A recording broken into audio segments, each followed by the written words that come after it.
Bonjour et bienvenue à tous dans le journal de l'économie. Ça y est, c'est fait. Les licences 4G viennent d'être attribuées aux 3 opérateurs. Maroc Télécom, Meditel et Inouï ont reçu le feu vert de la NRT. Selon l'agence, les offres proposées sont de qualité. Les engagements d'investissement pris sont supérieurs au minimum exigé dans le cadre de l'appel à concurrence. Chaque licence est attribuée pour une contrepartie financière. Etisalat al-Maghrib doit débourser 1 milliard de dirhams, Meditel près de 500 millions et demi de dirhams et la licence revient à Inouï pour une contrepartie financière de 503 millions de dirhams. En plus de ces montants, les 3 opérateurs contribueront aux frais du réaménagement du spectre des fréquences à hauteur de 860 millions de dirhams TTC. Dans l'actualité aussi, le secteur bancaire marocain sous la loupe des analystes d'Attijari Intermédiation.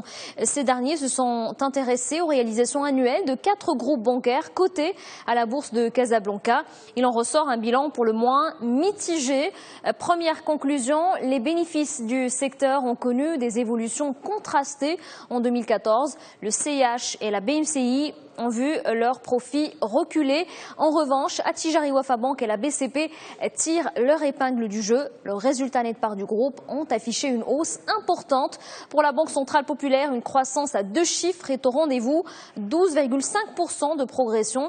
Et cette situation s'explique par un bon comportement des activités de marché, une baisse des taux et un bon comportement du marché boursier. Autre facteur, la contribution des participations africaines dans les principaux groupes bancaires.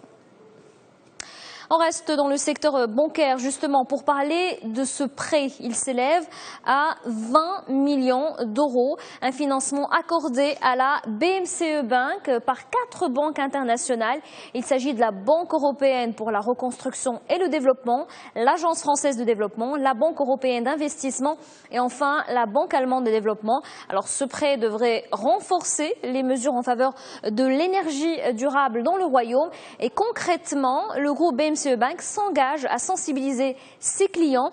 Il doit encourager les technologies à faible consommation d'énergie. Maroc, toujours, la réforme des retraites est parmi les dossiers chauds du gouvernement. Il faut l'avouer, il n'y a plus de temps à perdre. Pour renflouer ses caisses, la CNSS vient de lancer une nouvelle amnistie sur les pénalités de retard de paiement des cotisations sociales. La Caisse appelle les entreprises à solder les créances antérieures.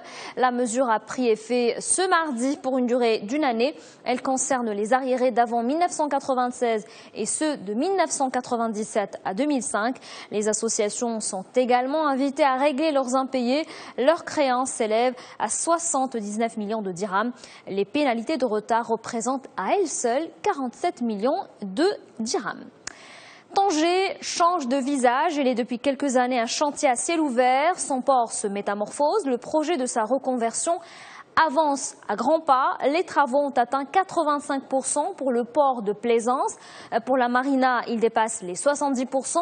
Et pour le nouveau port de pêche, l'état d'avancement des travaux a atteint 85% des chiffres dévoilés par le PDG de la Société d'aménagement de la zone portuaire de Tangéville.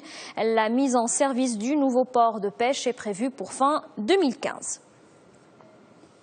À l'international, c'est sans doute l'événement économique, la réunion du comité monétaire de la Réserve fédérale. La décision de la Fed est tombée hier. La Banque centrale américaine n'a pas touché à ses taux d'intérêt et les a laissés inchangés proches de zéro. Mais la grande nouvelle, c'est qu'elle abandonne son engagement de se montrer patiente avant de les relever. Les taux pourraient remonter dès le mois de juin prochain. Après la publication du communiqué de la Fed, le dollar a cédé du terrain face aux autres grandes devises. L'euro remonte au-dessus de 1,07 $.